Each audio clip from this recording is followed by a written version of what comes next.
Here's a student blaming the West for the problems in the Muslim world, and Ben Shapiro gives him a massive reality check. Would you concede that their failure ultimately stems from Western imperialism and the exploitation of these regions, which were successful prior to the West conquering and then exploiting them for their raw materials? No. I disagree with you on just about everything. Well, thank you for coming. I appreciate it. No Really. problem, my friend. Really. Shalom.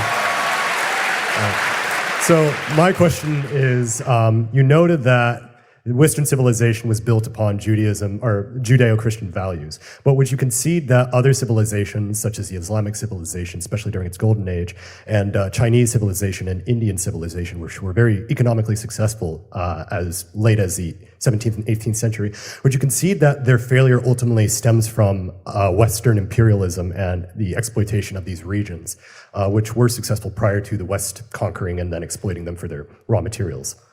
No. Historically, I would not concede that. So the Islamic world didn't fail because the West was involved with the Islamic world. The Islamic world failed because it fell into fundamentalism. Between 800 and 1400, as you know, the Islamic world was responsible for the preservation of a lot of the Greek literature that I'm very fond of. It was intellectually thriving. There was economic growth. It was an attempt to balance fundamental principles and reason.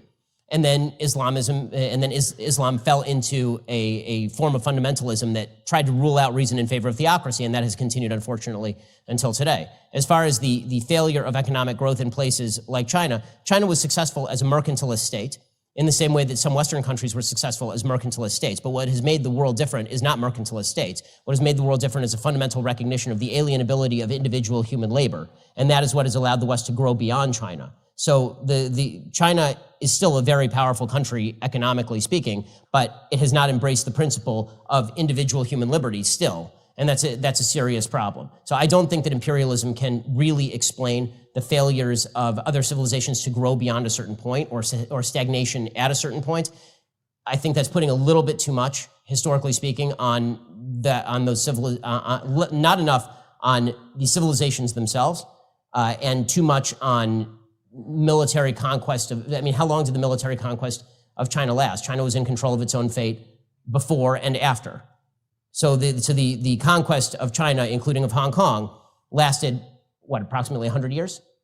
130 years? Mainland China, roughly up until 1949, when the Maoists took over Hong Kong, right, up to 1997.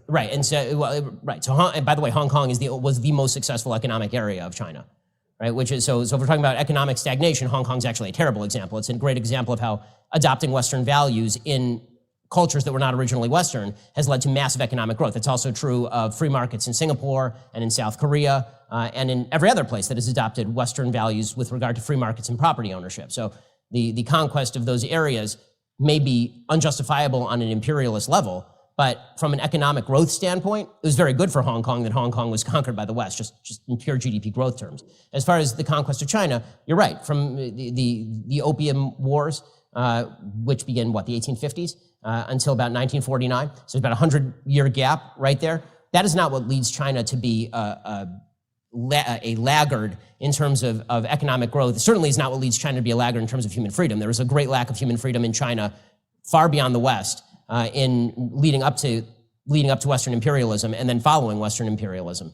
So the question is, the expansion of Western values, are those good for countries or bad for countries? That's not a justification of imperialism, which can in fact lead to the subjugation of peoples, obviously. But I'm loath to blame every problem in every part of the developing world on Western imperialism when I don't think the record quite bears that out.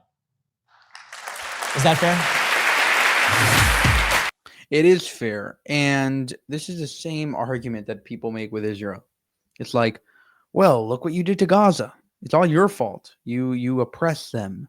You were their colonizers, and therefore, 75 years later, the Palestinians, 77 years later, after the state of Israel was founded, the Palestinians are therefore just in their fight.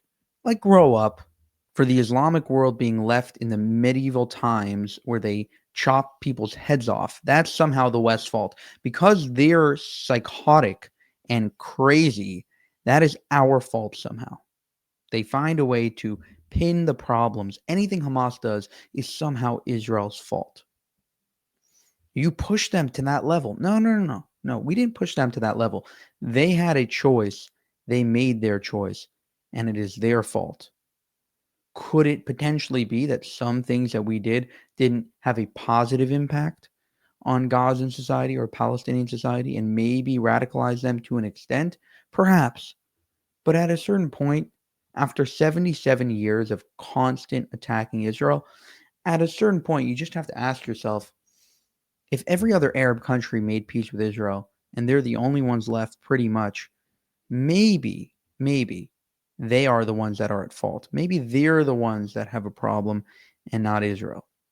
For more, subscribe to the channel. If you want to help us make more of these videos, you can go to buymeacoffee.com/JewishUncensored. You can also go to our channel memberships and join there as well. Thank you for watching, and have a good one.